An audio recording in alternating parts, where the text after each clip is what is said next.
Hello दोस्तों, स्वागत है आपका हमारे इस यूट्यूब चैनल में। छत्तीसगढ़ आवास मित्र के तहत अलग अलग जिलों में भर्ती हो रही है। ऐसे में आप देखेंगे धमतरी जिले में भी लगभग 248 पोस्ट पे छत्तीसगढ़ आवास मित्र की भर्ती होना है। यहाँ पे इसका देखिए नोटिफिकेशन है और यहाँ पे ये नोटिफिकेशन यहाँ पे लिखा हुआ है कि छत्तीसगढ़ आवास मित्र के तहत 248 पोस्ट पे भर्ती किया जाना है। इसमें बोला गया है कि देखिए विकास खंड धमतरी के अंतर्गत 51 पोस्ट, कुरुद के अंतर्गत 70 और मगरलोड के अंतर्गत 49 और नगरी के अंतर्गत 78। इस प्रकार से यहाँ पे 200 टोटल 248 पोस्ट पे आपको फॉर्म कब तक भरना है इसकी भी जानकारी यहाँ पे दी गई है कि आपको फॉर्म जो है लगभग 20/9/2024 तक फॉर्म भरना है। देखिए यहाँ पे फॉर्म है, हमारे पास ये फॉर्म है। फॉर्म आज की वीडियो में हम यही बताएंगे कि फॉर्म आप किस प्रकार से भरेंगे। तो चलिए शुरू करते हैं। देखिए दोस्तों, ये फॉर्म है, ये कैसे भरना है हम आपको पूरा स्टेप बताएंगे।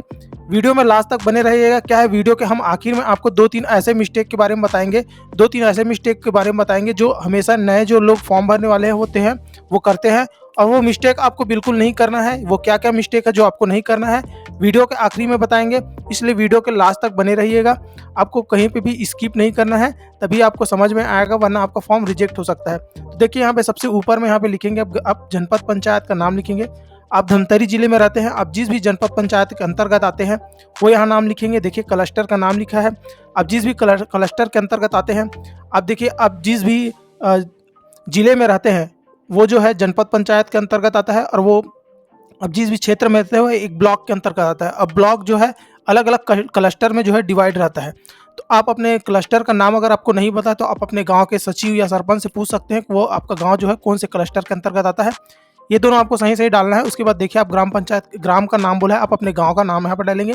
उसके बाद देखिए यहाँ पे नीचे जाने से पहले यहाँ पे साइड में देखिए तो यहाँ पे एक पासपोर्ट साइज का अपना फोटो लगाना है। यहाँ पे देखिए पासपोर्ट साइज का फोटो लगाना है। यहाँ पे बोला गया है आवेदित का अभी प्रमाणित पासपोर्ट साइज फोटो। तो यहाँ पे आप फोटो लगाएंगे और इसको क्या करना है, इसके ऊपर सिग्नेचर करना है। सिग्नेचर आपको इस प्रकार से करना है कि इसका 50% जो हिस्सा है वो आपकी फ़ोटो के ऊपर आना चाहिए और 50% हिस्सा जो है इसका आपका आवेदन में जाना चाहिए। इसी प्रकार से सिग्नेचर करना है। यहाँ पे देखिए नीचे उसके बाद अभ्यर्थी का नाम, आप अपना नाम लिखेंगे हिंदी में, नीचे एक अंग्रेजी के कैपिटल अक्षर में नाम लिखेंगे, और नीचे देखेंगे तो पिता और पति का नाम लिखेंगे। अगर आप शादीशुदा है और महिला है तो यहाँ पे अपने पति का नाम लिखेंगे। और उसके बाद देखिए यहाँ पे अंग्रेजी के कैपिटल अक्षर में भी उसी को लिखना है, ऊपर हिंदी में, नीचे अंग्रेजी में कैपिटल अक्षर में। उसके बाद देखिए यहाँ पे जन्म तिथि आपको डालना है। आपका जो भी जन्म तिथि आप डालेंगे, देखिए एक बॉक्स एक्स्ट्रा उसको आप कट कर सकते हैं। उसके बाद यहाँ पे बोला गया है कि पूछा गया है कि आप पुरुष हैं या महिला हैं। तो यहाँ पे आप पुरुष हैं, जो भी है महिला है, यहाँ पे क्या करना, राइट का निशान लगा देना है। अगर महिला है तो महिला में राइट निशान लगाएंगे। अब उसके बाद बोला दिनांक 1/1/4 की स्थिति में आयु, तो आयु आप निकाल सकते हैं, जैसे एज कैलकुलेटर होता है, यहाँ पे आप डालेंगे अपना जो भी है डेट वेट डालेंगे तो यहाँ पे दिखा देता है कि आपकी आयु क्या है। यहाँ पे आप डाल देंगे कितना वर्ष, कितना माह, कितना दिन। उसके बाद नीचे देखेंगे जाति के अंतर्गत आप जिस भी कैटेगरी के अंतर्गत आते हैं, अनुसूचित जाति, जनजाति, पिछड़ा वर्ग, जो भी है यहाँ पे डालेंगे। उसके नीचे देखेंगे कि आप छत्तीसगढ़ के मूल निवासी बोल रहे हैं। अगर आप छत्तीसगढ़ के मूल निवासी हैं तो हाँ डालेंगे। उसके बाद देखिए यहाँ पे नीचे क्या आप निःशक्त हैं, यहाँ पे हाँ या नहीं डालेंगे। अगर आप जो है दिव्यांग के अंतर्गत आते हैं तो हाँ डालेंगे, नहीं तो नहीं डालेंगे। और देखिए अगर आप दिव्यांग हैं तो यहाँ पे आपको परसेंटेज भी बताना पड़ेगा कि आप कितने परसेंट दिव्यांग हैं, और यहाँ पे आप किस प्रकार भी बताना पड़ेगा कि कौन से प्रकार के आप दिव्यांग के अंतर्गत आते हैं। अगर आप यहाँ पे डालते हैं कि आप दिव्यांग नहीं हैं तो दोनों को खाली नहीं छोड़ना है, यहाँ पे निरंक डाल देना है।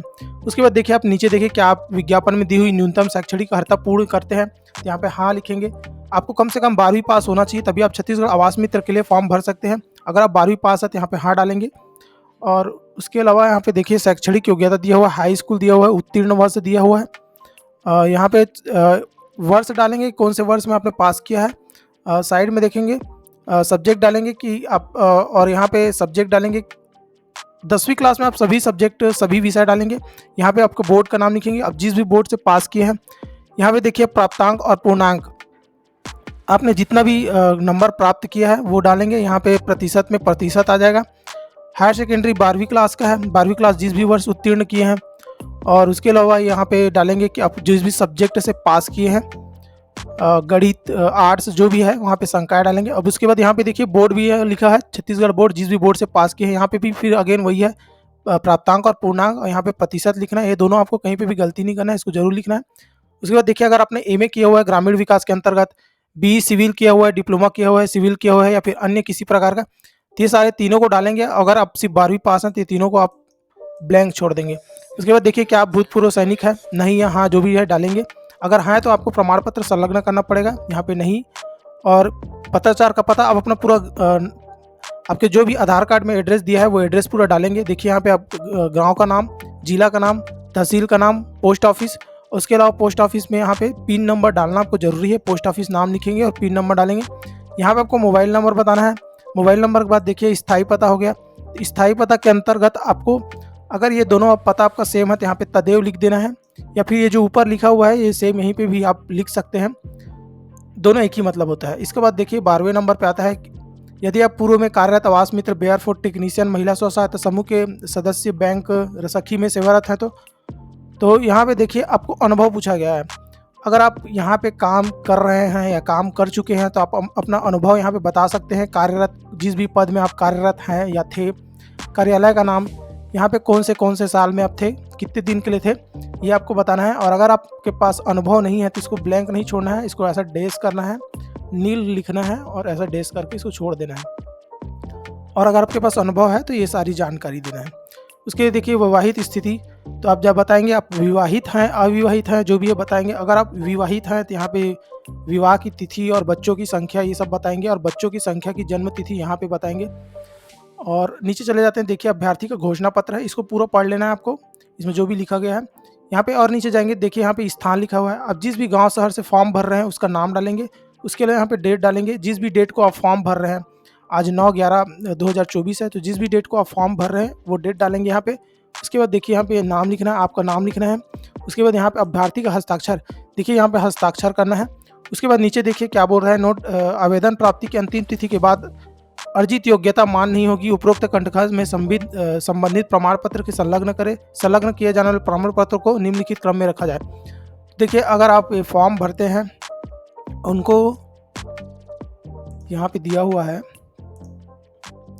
20 तारीख लास्ट डेट दिया हुआ है। अगर 20 तारीख के बाद उनको फॉर्म मिलता है तो आपका फॉर्म जो है एक्सेप्ट नहीं किया जाएगा, ये यहाँ पे बताया गया है। इसके अलावा देखिए आपको क्या क्या जो प्रमाण पत्र है, सर्टिफिकेट है, इसके साथ में अटैच करना बताया गया है। हाई स्कूल 10वीं का मार्कशीट, 12वीं का मार्कशीट। उसके अलावा अगर आप अपने एमए किया है तो वो बताएंगे, बी किया हुआ है तो वो क्या बोलते हैं लगाएंगे। उसके अलावा अनुभव, यहाँ पे देखिए अगर आपने यहाँ पे अनुभव में हाँ लिखा है, यहाँ पे डिटेल लिखा हुआ है तो अनुभव भी लगेगा। उसके अलावा यहाँ पे देखिए अनापत्ति प्रमाण पत्र, एनओसी होता है, इसका मतलब अगर आप अनुभव में लिखते हैं कि आपको अनुभव है तो यहाँ पे आपको एनओसी भी लगेगा। उसके बाद देखिए भूतपूर्व सैनिक है तो उसका देंगे। उसके अलावा यहाँ पे बोला है जातीय प्रमाण पत्र, अगर आप जो है सामान्य कैटेगरी से आते हैं तो आपको जातीय प्रमाण पत्र देने की ज़रूरत नहीं है। अगर आप अनुसूचित जाति, अनुसूचित जनजाति के अंतर्गत आते हैं या फिर ओबीसी वर्ग से आते हैं तभी आपको जातीय प्रमाण पत्र लगेगा। और यहाँ पे देखिए छत्तीसगढ़ मूल निवास प्रमाण पत्र छत्तीसगढ़ का, ये देना जरूरी। देखिए क्या क्या जरूरी है, 10वीं मार्कशीट, 12वीं मार्कशीट, जाति, अगर आप सामान्य वर्ग से नहीं है तो जाति, और छत्तीसगढ़ का मूल निवासी प्रमाण पत्र, ये 4 बहुत ज़रूरी है। उसके अलावा ये सब जो है अगर आपने पढ़ाई किया हुआ है, आपके पास सर्टिफिकेट है तो देंगे, वरना ये सब को छोड़ेंगे। उसके बाद यहाँ पे एक और चीज़ ध्यान देना है कि यहाँ पे बोला गया है कि जो भी आप सर्टिफिकेट प्रमाण पत्र संलग्न करेंगे इस फॉर्म के साथ में अटैच करके भेजेंगे, उनको इसी क्रम में रखना है, इसी क्रम में रखना है, आगे पीछे नहीं करना है, यहाँ पे बोला गया है। उसके अलावा और एक और चीज़ बताऊंगा कि जो भी आप प्रमाण पत्र इसके साथ में अटैच करेंगे उस सबको क्या है स्व प्रमाणित करेंगे। मतलब अगर आप 10वीं का मार्कशीट अगर इसके साथ में अटैच करके भेजते हैं तो क्या करेंगे, नीचे सिग्नेचर करके भेजेंगे तो वो सब प्रमाणित हो जाता है। ये भी करना है। तो आपको देखिए आपको 2-3 गलती बिल्कुल नहीं करना है, इसके ऊपर बिल्कुल ध्यान देना है। तो देखिए यहाँ पे पहली बात तो जो भी आप सर्टिफिकेट, जो भी प्रमाण पत्र संलग्न करेंगे उसको इसी क्रम में रखेंगे। दूसरा ये वाला जो सिग्नेचर आपको बिल्कुल नहीं भूलना है। उसके अलावा आप यहाँ पे देखेंगे तो बहुत सारे लोग क्या करते हैं, यहाँ पे प्राप्तांक पूर्णांक है उसको उल्टा डाल देते हैं। तो यहाँ पे आपको बिल्कुल गलती नहीं करना, प्राप्तांक की जगह प्राप्तांक और पूर्णांक की जगह पूर्णांक डालना है। अगर आप यहाँ पे गलत जानकारी भरेंगे, आगे पीछे करेंगे, आपका प्रतिशत पूरा गड़बड़ हो जाएगा और आप जो है बाहर हो जाएंगे। उसके अलावा यहाँ पे जो ये वाला सिग्नेचर है आपके फ़ोटो के ऊपर, उसको भी बिल्कुल नहीं भूलना है। और उसके अलावा यहाँ पे जनपद, पंचायत और क्लस्टर का नाम जो है वो बिल्कुल से भी क्या बोलते हैं सही लिखना है, कहीं गलती नहीं करना। आप देखिए यहाँ पे ये फॉर्म है, ये कहाँ से आप प्राप्त करेंगे और ये नोटिफिकेशन है, ये पूरा का पूरा नोटिफिकेशन कहाँ से प्राप्त करेंगे मैं आपको बता देता हूँ। देखिए आप हमारे सबसे पहले जाएंगे चैनल में, जाएंगे यूट्यूब के अंतर्गत जाएंगे, देखिए चैनल का नाम सर्च करेंगे, अगर आपने सब्सक्राइब नहीं किया तो सबसे पहले सब्सक्राइब कर लें। उसके अलावा देखिए यहाँ पे खोलेंगे आप तो अबाउट वाले सेक्शन में जाएंगे। देखिए यहाँ पे अबाउट वाले सेक्शन में टेलीग्राम का लिंक है, टेलीग्राम में ज्वाइन होकर उसको नोटिफिकेशन और जो फॉर्म है उसको डाउनलोड कर सकते हो। उसके अलावा वेबसाइट है, देखिए वेबसाइट के अंतर्गत भी जाएंगे तो यहाँ से भी डाउनलोड कर सकते हैं।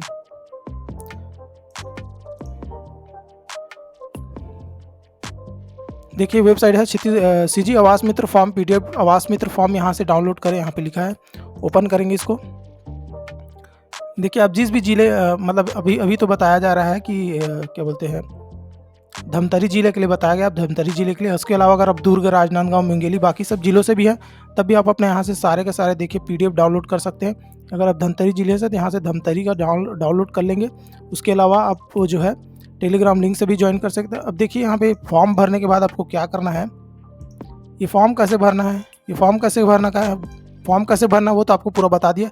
और फॉर्म भरने के बाद वहाँ पे जो भी डॉक्यूमेंट है उसको अटैच करने के बाद देखिए इस प्रकार से एक लिफाफा लेना है आपको।